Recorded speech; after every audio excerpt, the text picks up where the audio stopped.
Today, we're addressing the 5-1 trouble gangster Crips. This gang was established in the 1990s, making them one of the youngest gangs in Los Angeles. But don't get it twisted. They're also one of the most deadliest gangster Crips out here. Starting off as a tagging crew and quickly adapting to its environment, the Troubles, they quickly established themselves as a respected gang, almost overnight. So they definitely have a story to tell. Yeah. All right. Welcome to Cali's Most Dangerous. Let's get into it. Some, like Joker, survive attacks, though shot 5 times and paralyzed for life.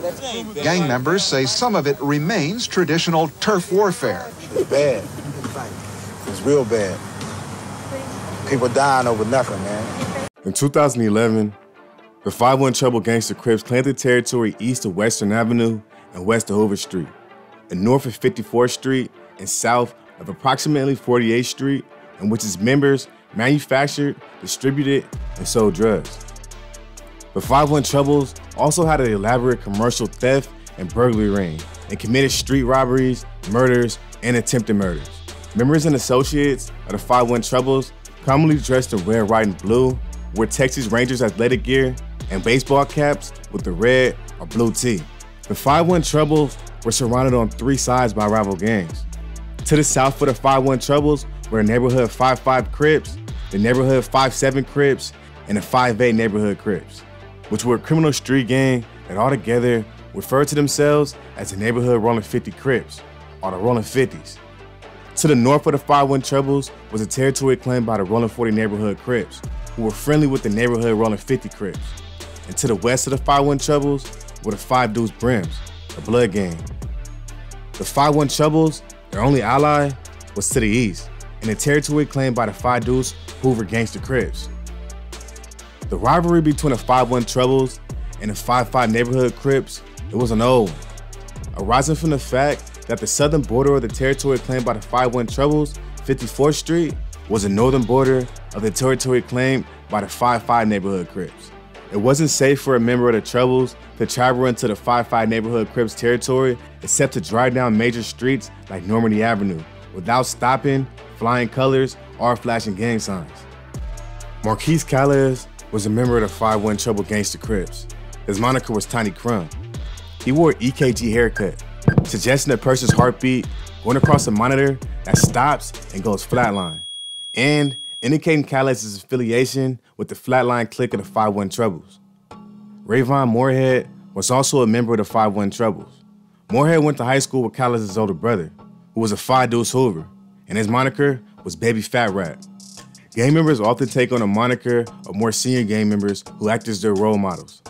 The hierarchy of gang monikers is big, little, infant or baby, tiny, and trust. It even gets more intricate, with examples of little infants and little tinies. CALI'S moniker, Tiny Crumb, or C4, suggested that his gang had a Big Crumb, Little Crumb, and a Baby Crumb, or Infant Crumb before him. CALI'S brother was known as Baby Crumb. Andre Lockhart, whose gang moniker was D-Rock, was a 28-year-old and a prominent leader or general of the neighborhood 5-7 Crips. Stephen Wade was 16 years old and a member of the Rolling 50s as well, although he lived in the territory claimed by the 5-1 Troubles. Wade's moniker was Tiny Drawdown, and one of Lockhart's brother was Baby Drawdown. On the afternoon of December 27th of 2011, Lockhart and Wade were walking outside a market on the corner of 55th Street and Normandy Avenue. The two men, they were frequently at the market, which is a known hangout of the 5-7 neighborhood Crips. While hanging out at the store, a car driving south on Normandy Avenue turned right on 55th Street. Wade then told Lockhart to watch the car because it looked fishy, as if he knew something was about to happen. So Wade turned and watched the car as it turned on 55th Street.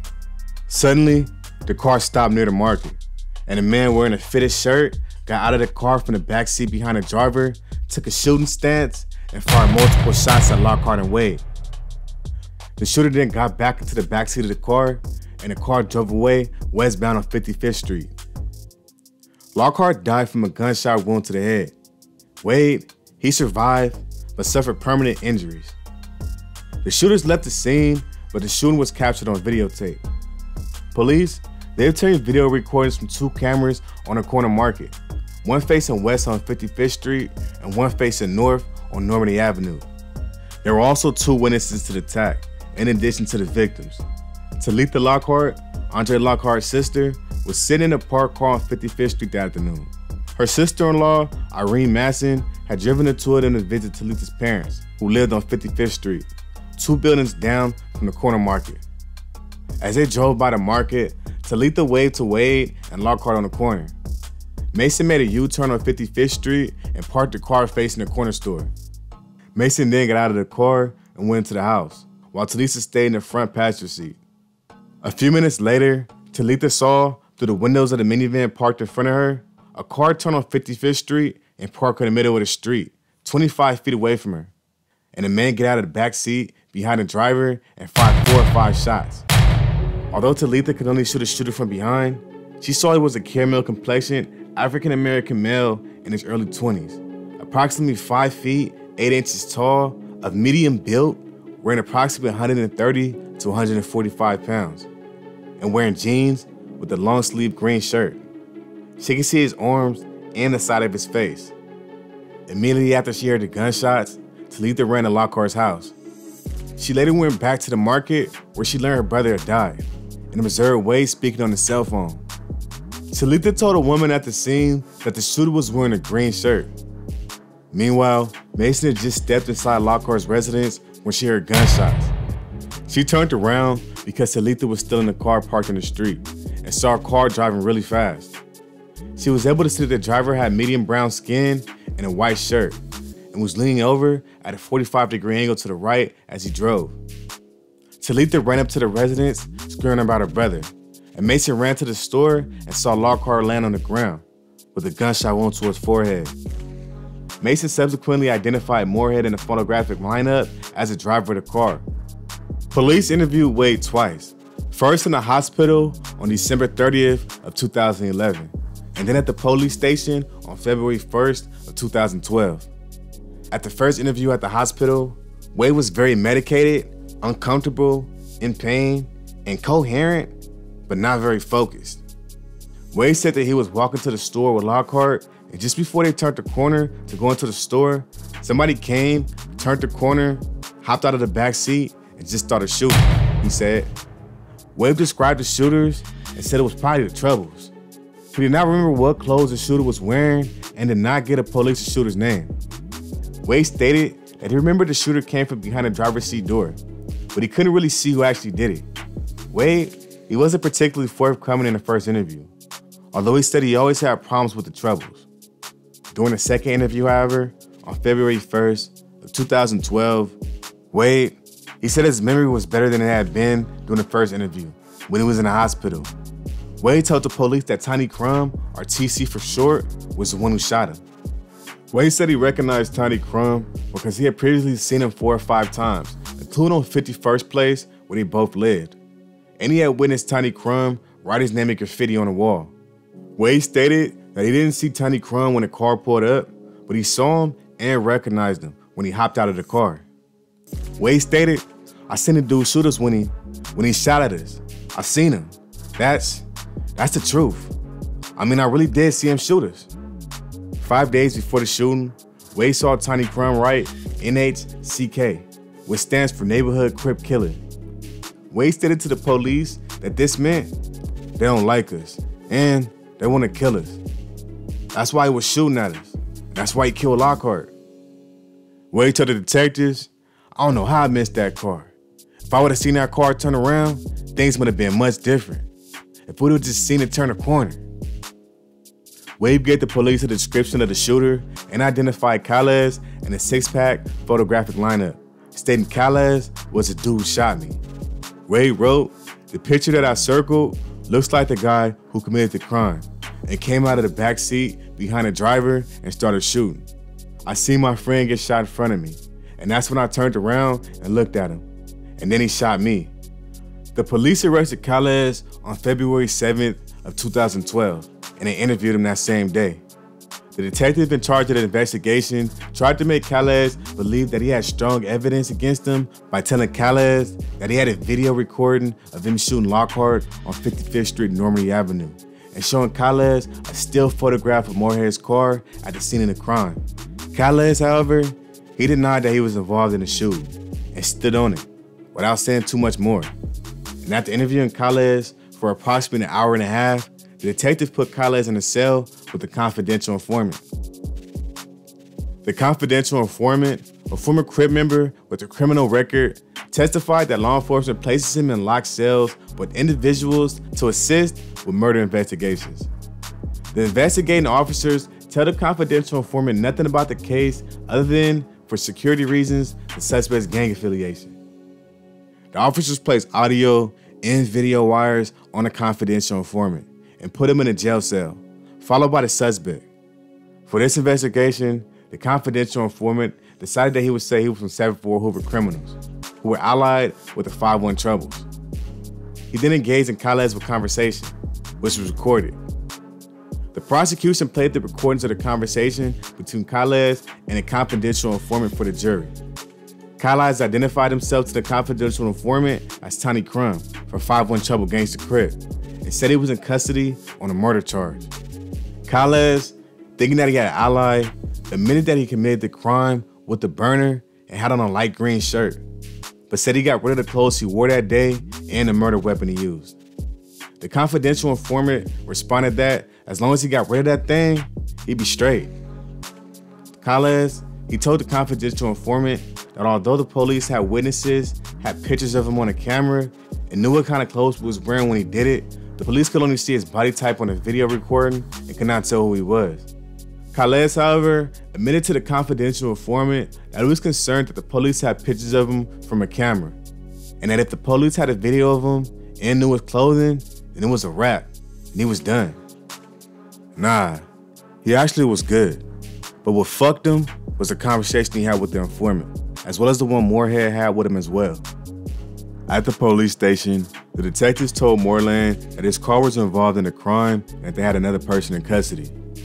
Moreland, he refused to talk to the detectives, who subsequently put Moreland in his cell with the confidential informant. In this conversation with the confidential informant, Moreland identified himself as Tiny Mickey Mouse from Trouble Gangster Crips. He said he was in custody for a murder involving his car, and the police told him that he was the getaway driver. During the conversation, Moreland admitted that he was a driver, and Marquise CALI'S, known as Tiny Crumb, was a shooter. Moreland confirmed for the confidential informant that it was just he and CALI'S, man to man, homie to homie, and no one else involved in the shooting. Moreland said the police also had CALI'S in custody. Moreland told the confidential informant he never touched the burner used during the shooting because he and CALI'S each had their own gun. Moreland also told the confidential informant that he did not get out of the car and use his gun, but CALI'S got out and did his thing with his gun. The confidential informant then told Moreland that he would be making a call in the morning to someone higher up in Moreland's gang to try to get a hit or something on CALI'S, who Moreland believed was implicating him for the crime. In the end, Moreland, he entered a guilty plea to voluntary manslaughter and received 10 years in prison. In the trial court, they sentenced CALI'S to 25 years to life for the murder of Lockhart, plus 2 terms of 25 years to life for the firearm enhancements. Bruh, this one was wild. And once again, if you ever get caught up, do not speak on what you did to anybody. Look, if y'all thought this one was crazy, you definitely need to stick around for the rest of the Trouble story, because trust, it gets a lot more insane than that one. But before we address all that, let's get into who these guys are. Danger rating for the 5-1 Trouble Gangster Crips. The 5-1 Trouble Gangster Crips, they're gonna receive a danger rating of a 9 out of 10, based off of the gang's short but violent history and multiple headlines, which displayed the gang's brutal means of operation. Yeah, try 5-1 and you're gonna end up in trouble. Test these gangsters, they gonna come back with double. Bars, nigga. Look, you already heard one story to justify the rating, but trust, it's really small compared to the rest of the stories in this gang's history. We're definitely about to cover it all. Who are the 5-1 Trouble Gangster Crips? The 5-1 Trouble Gangster Crips are a predominantly African-American street gang located in South Central Los Angeles. When it comes to cars, the Troubles, they fall under the Gangster Crip or Trade Car, also known as moving gang. So they have a heavy attachment and are allied with other gangs like the A-Trade Gangster Crips and the Avalon Gangster Crips, and several other Gangster Crips as well. When it comes to logos and attire, this gang is known to wear a lot of Texas Rangers, with the T standing for the Troubles, of course. In addition, the 5-1 Trouble Gangster Crips have 4 different known cliques within the gang, called Fig Side Gangsters, Normandy Gangsters, Halldale Side Gangsters, and Flatline. And these cliques have been causing trouble since the 1990s, with crimes including armed robberies, multiple drive-by murders, setups, and much more. The Trouble Gangster Crips originated as nothing but trouble, and were originally known as a tagging crew in the 1990s. We'll get into it a lot more as we address the history, but to keep it short, Nothing But Trouble eventually turned Crips after having multiple conflicts with surrounding neighborhood street gangs. They were established around 51st Street and Halldale Avenue, between Western Avenue and Vermont Street. And from the jump, like I already mentioned, the 5-1 Troubles, they were making headlines for numerous activities like robberies, drive-bys, and murders. But the 5-1 Troubles, they've also had their hand in some white-collar crime as well. Yeah, you can also count extortion, fraud, and even counterfeiting on a list of activities. In fact, in August of 2015, a large group of 5-1 Trouble Gangster Crips and 5 Deuce Hoover Gangster Crips were arrested and charged with counterfeiting $20 bills and $50 bills after an operation deemed Operation Money Watch. This all started last year with a store saying it had received counterfeit 20s. 200 members of law enforcement involved early this morning, serving search warrants on 15 different locations in Los Angeles. 8 people, as you mentioned, arrested. The suspects allegedly involved in a scheme where they used counterfeit money to buy merchandise from some major stores, including Target, Toys R Us, and Nordstrom. $20 bills, all counterfeit. Authorities say they seized more than $100,000 worth of the fake money across the U.S.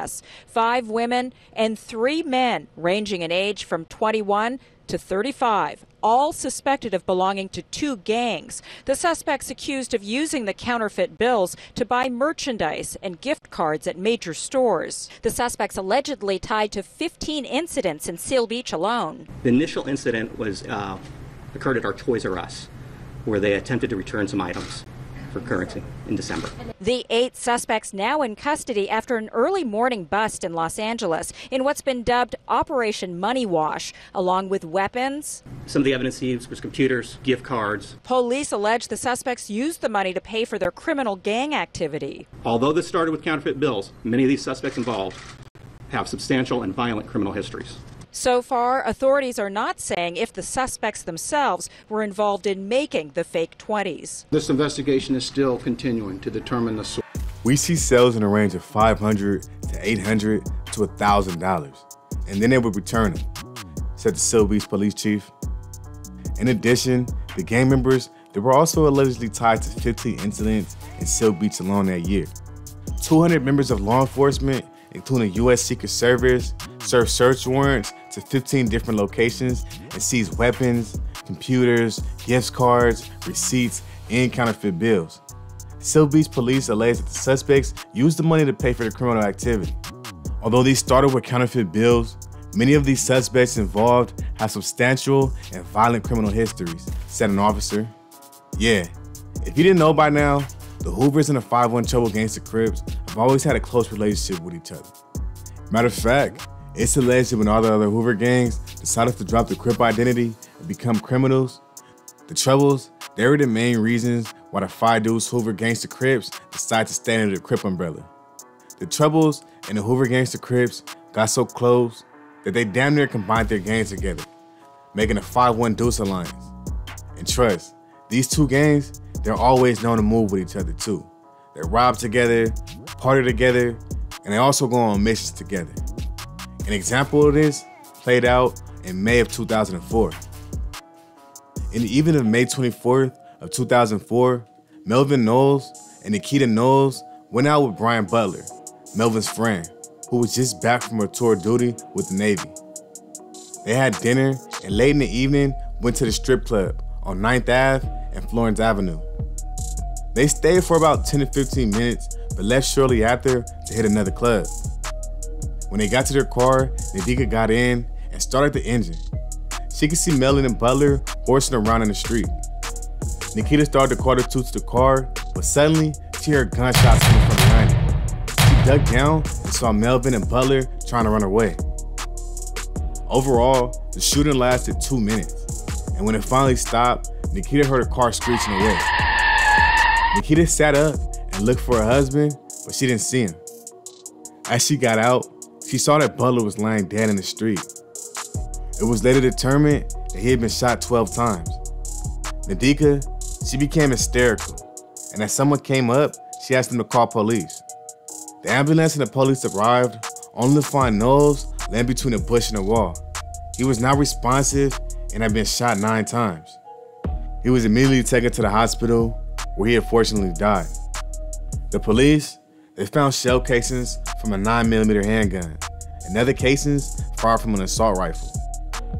Monica Cruz was in the vicinity picking up her daughter from her mother's house. She heard gunshots while she was waiting in the car. After the shooting stopped, a white SUV drove past, but she could not see inside the SUV because the windows were tinted. About a year later, a gang member was arrested while fleeing from the police. This person, he attempted to discard a 9mm handgun that was later determined to have been used as the murder weapons. On July 25th of 2006, Los Angeles police detectives interviewed Lionel CALI'S, a member serving a 15-year prison sentence for carjacking who was going to become an important witness. CALI'S gave the detectives the statement that follows. A few days before the murders of Knowles and Butler, Robertson and Robertson's 16-year-old cousin were shot outside his house. The cousin was killed, and Robertson, who was a member of the Phi Deuce Hoover gangster Crips, was wounded. On the day of the murders, CALI'S drove around with Robertson in a white SUV. Robertson, he was upset about his cousin's death and blamed the members of the Phi neighborhood Crips for the killing. They stopped to pick up Williams, a member of the Phi 1 Trouble gangster Crips, and Phi Deuce Hoover gangster Crip member Joshua Gundry.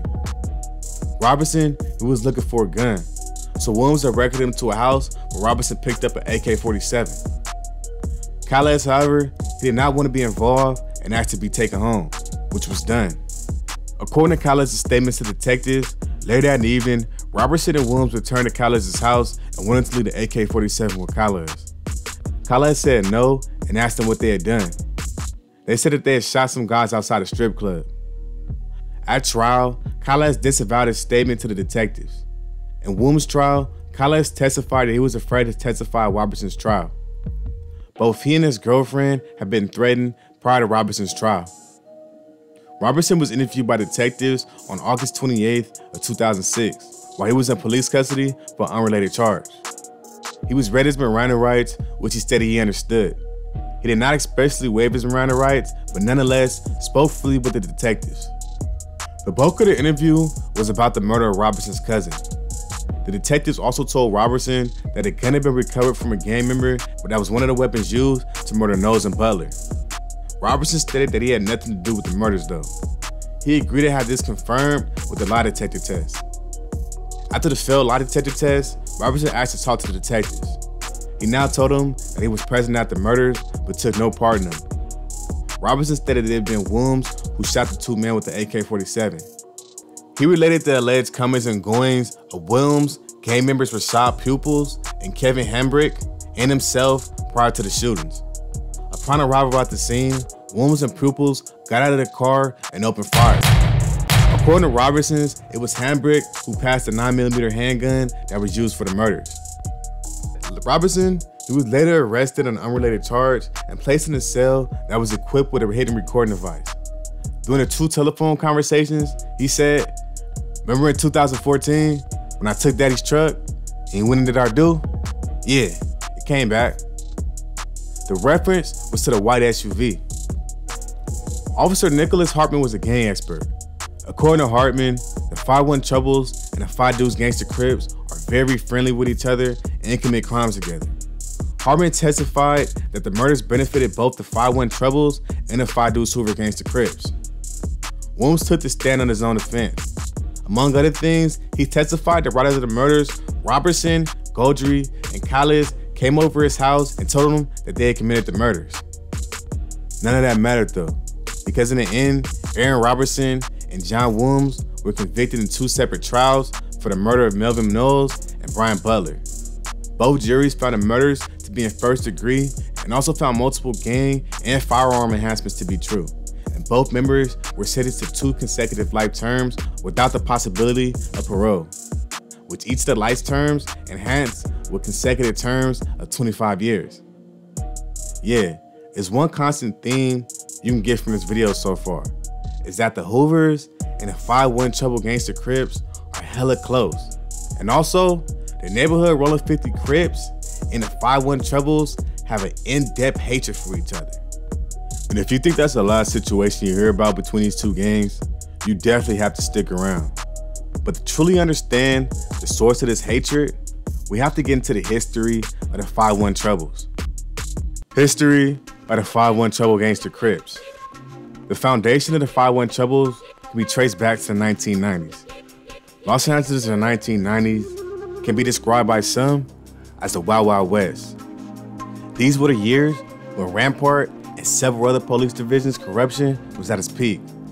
You also got Biggie Smalls getting killed on Wilshire, in a prominent area in Los Angeles.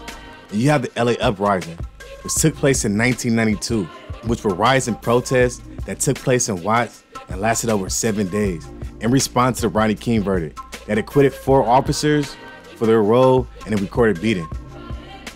On top of that, homicides in the city are running rampant, with 1992 being the worst years to this date. Homicides in 1992 set a record in LA County with 2,589 killings that year, which represented an 8% rise in the previous year. This was due to the activities of many of the gangs in Los Angeles County. Yet from the top of North Hollywood all the way to the east side of Long Beach, niggas was getting put to sleep. The gangs in Los Angeles, they had a stronghold in Los Angeles when it came to territory and means of operation. But in the 5-1 Trouble Gangster Crips case, this situation started kind of on accident. South Central, it was filled with gangs in the 1990s. But in the midst of all that, there were small cliques popping up in a few gangs areas, known as tagging crews. These groups, they're pretty much what the name entails. Kids tagging their crew names throughout the 1990s. And even today, there have been a lot of tagging crews. Back then, it was KWS, DOM, ATC, NTS, MLK, and of course, NBT, which stands for Nothing But Trouble. The Troubles, they start off as a group of misfits in 1989, tagging their crew name on pretty much whatever they can get their hands on. Shit, alleyways, walls, textbooks, these and a lot more were all viable options for the crew. And Nothing But Trouble was by far the deepest black tagging crew in the 1990s. At first, it started just as mischievous, or some would say as innocent as that. But due to gang politics, a quick shift was inevitable. The 5-1 Trouble Gangster Crips, back then known as Nothing But Trouble, were not a gang.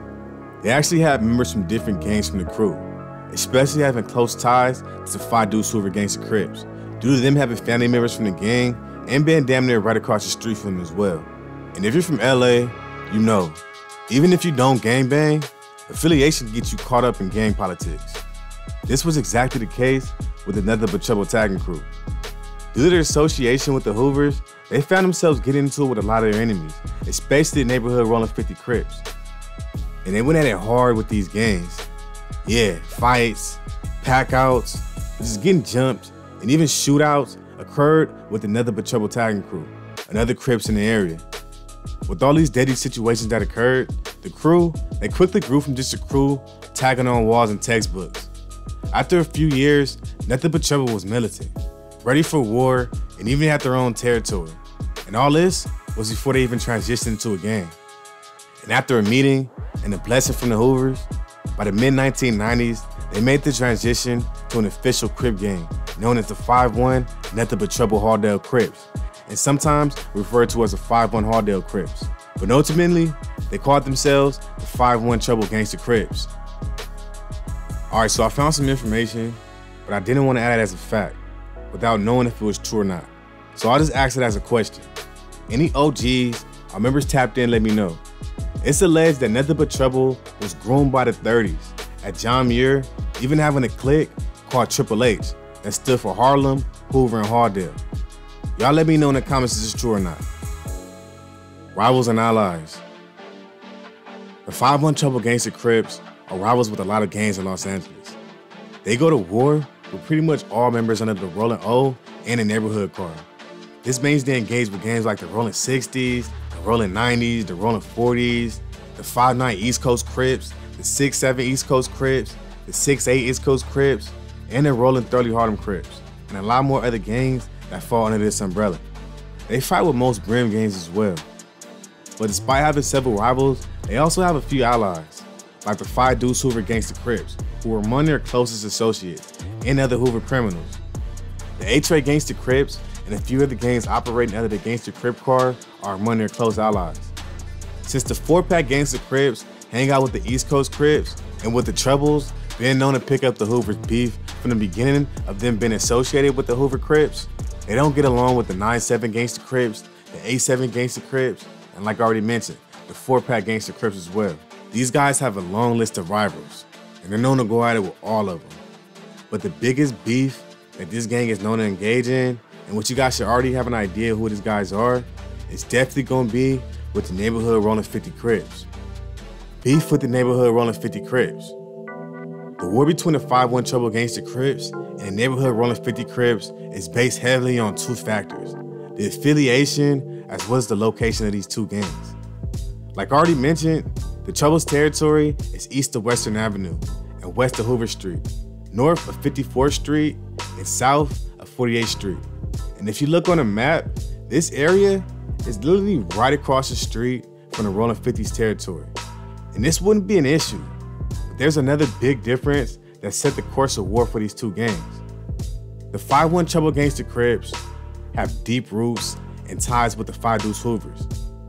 And on top of that, they fall under the Tray card, or Gangster Crip card, which includes gangs like the A-Tray Gangster Crips. This brings us to the Neighborhood Rolling 50 Crips affiliation. They're the complete opposite, with the Rolling 50s having close ties with gangs like the Neighborhood Rolling 60 Crips, and being under the Deuce and Rolling O card, they have close ties with other gangs as well, like the East Coast Crips. One last fact that needs to be mentioned is these 2 cars, they're mortal enemies, with it down there being war whenever they see each other. So for the case of the 5-1 Trouble Gangster Crips being so close to the Neighborhood Rolling 50 Crips, this situation played out just as such, with frequent shootouts and fights between the 2 gangs. Trust, it's a lot more of the stories between these 2 gangs. You guys already heard too, but in 2009, the Troubles made headlines when Jason Wilder and Ronnie F. Only, also known in the streets as 007, both active members of the 5-1s, shot and killed Keith Moore, who was affiliated with the Neighborhood 5-5 Crips. 007, he attempted to shoot Moore at least 4 occasions in 2009 prior to the murder. In April of 2009, Moore and his girlfriend, LaTonna Williams, were on the curb in front of Moore's house. Just after Moore went inside the house, 007 pulled up in the car, exited, and fired shots at the house. In June of 2009, Moore and Williams were in front of Moore's front porch when 007 and another man jumped over the gate across from the house and disappeared. Approximately 10 minutes later, 5 rounds were fired through Moore's windows into the house. In June of 2009, Moore, Williams, and other members of the 5-5 Neighborhood Crips were standing outside a gang member's residence located on 54th and Dinker Avenue, within the territory claimed by the 5-5 Neighborhood Crips. 007 drove past the house in a red Chevrolet Monte Carlo, followed by a blue Malibu. And shortly after, 007 and the occupants of the Malibu fired towards the house. This time, Moore fired back. In August of 2009, Moore and Williams were in a car on 55th Street when 007 and another person drove past in a red Monte Carlo. 007 threw gang signs at Moore and Williams. Moore turned around and drove off, but 007 followed and caught up with him.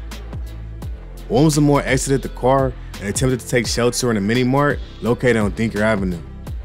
Williams, she was able to enter the store, But as Moore was closing the security gate, 007 exited the Monte Carlo and fired multiple shots at the store. When his gun jammed, he drove off. Neither Williams nor Moore were hit by 007 shots in any of these incidents. But unfortunately, this will be the last of those incidents. On August 14th of 2009, police stopped Wilder while he was driving in the blue Toyota Camry that belonged to his girlfriend, Frances Gobbin. At the time of the traffic stop, 007 was in his red Monte Carlo, parked along the Camry, and was talking to Wilder. On the afternoon of September 5th of 2009, Wilder again brought up the blue Camry from Gobbin. That afternoon, at approximately 2:40 p.m., police responded to a 911 call, discovered Moore laying on the street near 55th and Dinker Avenue. He had suffered fatal gunshot wounds to his lower back and his upper thigh. A bicycle laid on the grass parkway nearby. 12 9mm bullet casings were in the street. 11 of the bullets were manufactured by the same company and were fired from the same gun. And the remaining casings were manufactured by a different company, but could not be determined if it was fired from the same gun as the other bullets. 2 bullet fragments found at the scene and 2 bullets that hit Moore were fired from a single gun. 3 witnesses, Riley, Donna Chapman, and Eugene Myers, heard the gunshots and saw 007 running from the area immediately after the shot stopped, pulling his t-shirt up over his face. None of the witnesses saw anyone else leaving the scene. Myers told police that just prior to the shooting, he saw Moore riding a bicycle from an alleyway on 55th Street, where Moore stopped behind a gray car. After the shooting, Myers saw 007 run off and get into Wilder's powder blue Camry, which drove off. At trial, Riley identified 007 as the person he saw leaving the scene. Chapman identified 007 in a pre-trial photographic lineup. Myers likewise identified 007 in a photographic lineup as well, and told the police that the person he saw was 007 from the 5-1 Trouble Gang. At approximately 6:30 p.m. on the day of the shooting, a police officer spotted 007 driving his red Monte Carlo and arrested him. Wilder was in the passenger seat at the time. A search of a small storefront area that comprised the front portion of 007's residence revealed a storage case for a Smith & Wesson gun and an ammunition box containing 18 rounds of 9mm ammunition. A gang expert, he testified that at the time of the murder, the 5-1 Trouble Gangster Crips were at war with the 5-5 and the 5-7 neighborhood Crips. As a result, there were approximately 3 shootings per week between members of the rival gangs. The area of 55th and Dinker Avenue was within the territory claimed by the neighborhood 5-5 Crips. Given a hypothetical based on the evidence presented at trial, the experts testified that the shooting was committed for the benefit of the 5 Trouble Gangster Crips. Given that 007 shot at Keith 5 times over the course of a few months, many believe that this case was way more than just ordinary gang politics. Instead, they believe that this was a personal dispute between 007 and Keith. In the end, Onlay Jason, also known as 007, was convicted of the murder of Keith Moore and sentenced to 80 years to life in prison. Yeah, insane was the first word I thought of when going over that situation. But that's pretty much the first word you think of when you think of a lot of his prominent members. Prominent members from the set. Even though they formed in the 1990s, over 25 years ago, these guys are still a young gang, and by far one of the newer gangs in Los Angeles. But the 5-1 Trouble Gangster Crips still have a few prominent members who have earned the gang's respect. But first, let's pay some respect.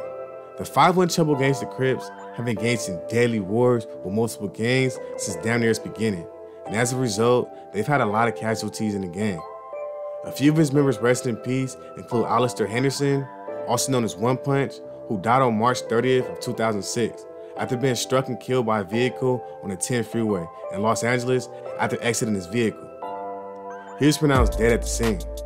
Also, it's Illy Throb, Baby KO, who passed away in 2015, Lady Delface, who passed in 2014, T-Smooth, Brandy, Jason Brown, Bojangles, Baby Smack, Tiny Traffic, J-Star, and Lil Solo.